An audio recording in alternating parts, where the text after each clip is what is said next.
안녕하세요. 이상엽 누가입니다.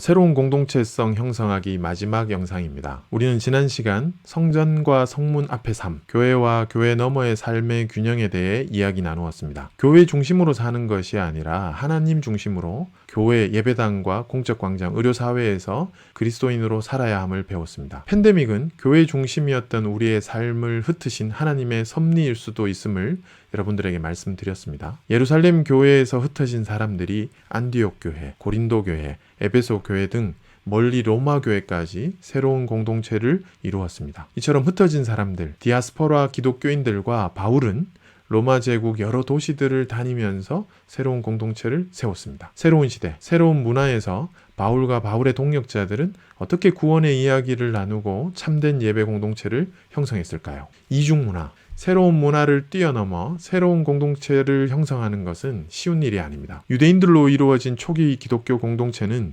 율법에 사로잡혀 있었기 때문에 이방인들을 받아들이고 그들과 새로운 공동체, 새로운 교회를 형성하는 것이 정말 어려웠습니다.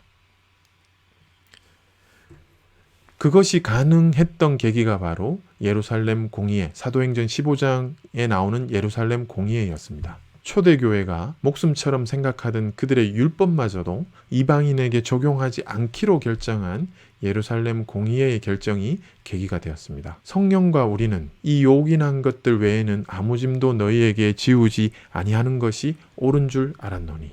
더 이상 이방인들에게 할례를 요구하지 않기로 했습니다. 자, 이것을 복음을 자유롭게 함이란 표현으로 날프인터라는 선교 신학자가 말하고 있습니다. 자, 이것이 문화를 뛰어넘는 복음입니다. 복음은 절대 문화 안에 갇혀 있을 수 없습니다. 교회 건물에 갇혀 있을 수 없습니다. 교회 다니는 사람들에게 갇혀 있을 수 없습니다. 이렇게 복음을 자유롭게 하기 위해서는 과거에 행하던 모든 형식들을 다시 생각하고 본질을 제외한 모든 것의 변화를 두려워하지 않는 마음이 필요합니다. 생각의 변화가 필요합니다. 팬데믹은 모든 상황을 바꾸어 놓았습니다. 아무도 가보지 못한 길을 전 세계, 전 인류가 지금 같이 경험하고 있습니다. 과거 형식을 고집한다면 오히려 더 어려워질 수 있습니다. 새로운 환경, 변화에 적응하기 위해 새로운 공동체성을 만들기 위해 우리는 어떻게 해야 할까요? 새로운 시대에는 새로운 패러다임이 나타나게 되어 있습니다. 새 포도주는 새 부대에 넣어야 합니다. 새 포도주를 낡은 가죽 부대에 넣으면 부대가 터집니다. 우리가 과거를 보면 새로운 시대에 맞는 새로운 패러다임이 있었다는 것을 알 수 있습니다. 예를 들어 1차 산업혁명의 결과로 증기기관, 증기성을 만들어졌죠. 그것을 통해서 해안선 선교의 시대가 열렸습니다. 갈 수 없는 곳을 갈 수 있게 되었죠. 2차 산업혁명의 결과물, 전화기, 조명, 라디오 등을 통해 안전하지 않다고 생각했던 내지로 들어갈 수 있는 선교의 시대가 열렸습니다. 3차 산업혁명의 결과로 비행기, 컴퓨터, 트랜지스터 등이 발명되므로 미전도 종족의 존재를 알게 되었고요. 또 많은 사람들이 그 도전에 선교적 헌신을 해왔습니다. 자, 지금은 우리가 4차 산업혁명의 시대라고 말합니다. 자율주행, AI, 플랫폼 시대를 살고 있죠.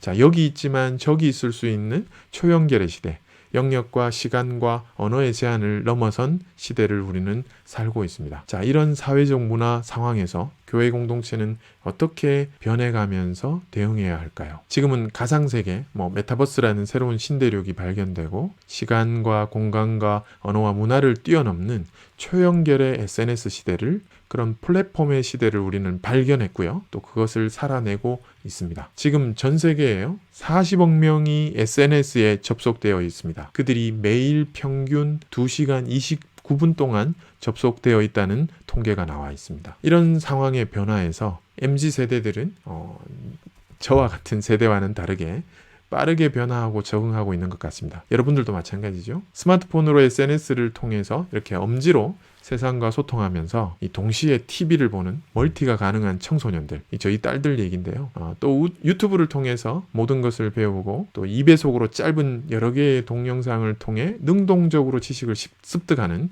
이런 스낵 컬처에 익숙한 그런 청년들은 앞으로 어떻게 변화된 시대를 살아가게 될까요?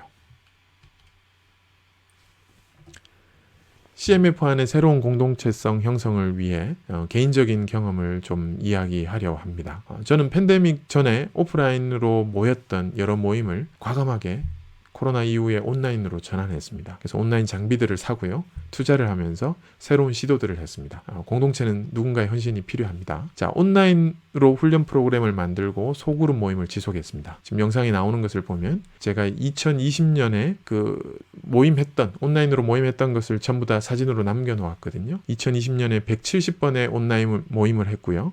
2021년에는 현재까지 200번의 온라인 모임을 했습니다. 제가 모임을 할 때마다 찍어놓은 단체 사진들입니다. 자, 모든 모임이 잘 된 것은 아닙니다. 그 중에 몇 개 모임은 온라인 모임에 적응하지 못해 중단되었습니다. 그런데 제 개인적으로는 청년들과 하는 2개의 모임은 매주 지금까지 모였습니다. 지난 2년간 꾸준히 모임을 하고 있습니다. 저 개인적으로는 줌 모임은 정말 혁명이라고 생각합니다. 청년들과 소그룹 모임을 하면서 새로운 공동체를 경험하고 있습니다.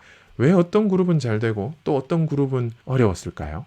안 되는 그룹의 특징은 모임의 구성원들의 심리적 저항감이 크다는 것을 제가 발견했습니다.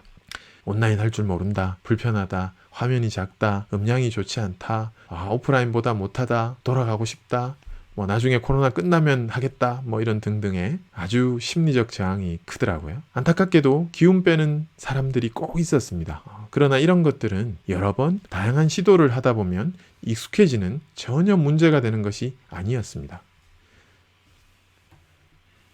저는 심리적 저항감은 공동체 모임을 지속하는 데 큰 장애물이 아니라고 확신합니다. 그렇다면 왜 온라인 모임이 어려울까요? 사실 온라인 모임보다 오프라인 모임을 할 때 우리는 돈을 더 들여야 하고요. 시간을 더 내야 하고 그만큼 수고를 더 들여야 하는데 그 모임을 가는 이유는 그 모임에 대한 애정, 그 모임이 주는 유익, 만족감이 있기 때문에 가는 것이었습니다. 시간과 돈, 노력을 적게 하고 공간의 제한이 없는데도 온라인 모임이 안 된다는 것이죠. 실제로 공동체로 모이기 어려운 이유는 심리적 저항감을 벗어나지 못하는 것보다 모임의 이유를 발견하지 못했기 때문이라는 생각이 들었습니다. 하나님이 우리를 흩으시고 때로는 헤쳐 모이게 하실 때는 그 이유들이 있습니다. 그 이유를 발견해야 모임이 지속 가능합니다.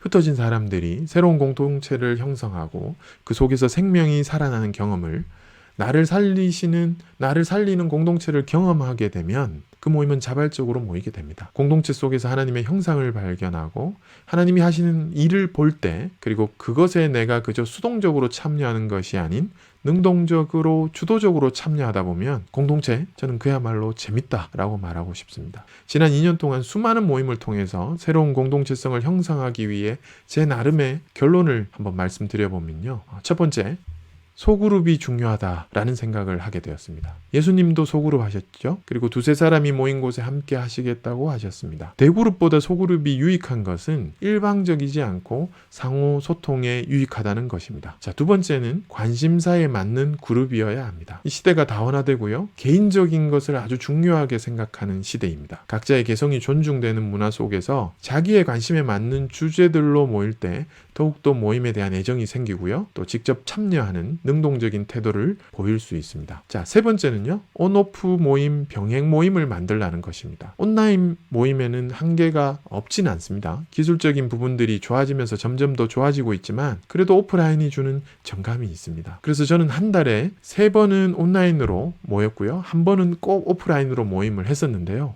5인 이상 집합 금지였기 때문에 4인씩 쪼개서 모임을 했습니다. 그래서 12명이 4명씩 쪼개서 매달 다른 친구들과 모임을 했습니다. 소수가 모여서 더 친밀하게 삶을 나누고 편하게 만나다 보니 오히려 대그룹으로 모일 때보다 더 친밀감을 느낄 수 있었습니다. 자, 그리고 줌 모임뿐만 아니라 개인 SNS 등을 통해서 모임을 하지 않는 날에도 늘 공동체로 연결되어 있을 수 있었습니다. 주중에 어떻게 살고 있는지 서로의 삶을 볼 수 있는 장점이 있습니다. 물론 피상적인 수준에 머물러 있을 수도 있지만 모임과 병행을 하면 좋은 소통의 채널들이 됩니다. 마지막으로 어떤 모임이든 수직적인 관계도 꼭 있으면 좋겠습니다. 온라인 모임을 하다 보니 모시기 어려운 강사분들, 심지어 제가 미국, 일본, 카자흐에 있는 분들도 모임에 참석할 수 있었고요. 또 선배님들이 연결되다 보니 상호 배움의 장이 되었습니다. 과거에 제가 대구에 한번 모시려면 정말 어려웠던 분들을 쉽게 온라인에서 뵐 수 있어서 저는 개인적으로 지난 2년이 너무 좋은 시간이었습니다. 자, 제 얘기를 마무리하겠습니다. 코로나 상황 가운데 온라인으로 징검다리 수련회를 이렇게 진행하고 있습니다. 지난 2년 동안 우리는 어려운 시간, 아무도 경험하지 못한 시간들을 다 같이 경험하고 있습니다. 안타깝게도 신입생들을 제대로 우리가 환영해주지 못했고요. 또 캠퍼스 생활 가운데서 CMF 모임도 그 맛을 제대로 보여주지 못했습니다. 또 수백 명이 함께 모였던 수련회도 온라인으로밖에 할 수 없었습니다. 자, 이렇게 하다가 공동체가 어려워지고 후배들이 제대로 서지 못할까 선배로서 우려의 마음이 있었습니다. 자, 예전처럼 여러분들과 함께 단기 선교를 가면서 같은 방에서 밤을 새며 얘기했던 그때가 그립기도 하지만 마냥 그 시간이 다시 오도록 기다릴 수만은 없습니다. 하나님께서 코로나 상황 가운데 우리와 거리 두기 하시는 것 같이 느껴지시나요? 그러나 하나님은 절대 그런 분이 아니죠. 여전히 우리를 만나 주시고 공동체 속에서 그 모습을 드러내십니다. 분명히 하나님은 그렇게 하시겠다고 약속하셨습니다. 자, 이번 수련회를 통해 우리가 새로운 공동체성을 만들어내고 그 속에 주어진 사명들을 다시 찾아가는 계기가 되었으면 합니다. 여러분들이 열정을 가지고 공동체를 했으면 합니다. 흩어져 새롭게 모이는 공동체. 단순히 캠퍼스를 넘어서고요. 선후배를 넘어서서 지역을 넘어서 모이는 소그룹들이 생겨나기를 기도합니다. 모임에 필요한 여러 가지들이 있다면요. 선배 누가들이 열심히 도울 테니 언제든 요청하시기 바랍니다. 간사님과 함께 얼마든지 여러분에게 필요한 것들을 공급하도록 하겠습니다. 이 시간이 끝이 아니라 여러분과 지속적으로 교제하며 모임이 이루어졌으면 좋겠습니다. 새로운 공동체성 형성, 우리 대경 CMF 안에서 새로운 공동체성들이 많이 일어나길 정말로 기도하고 소망합니다. 감사합니다.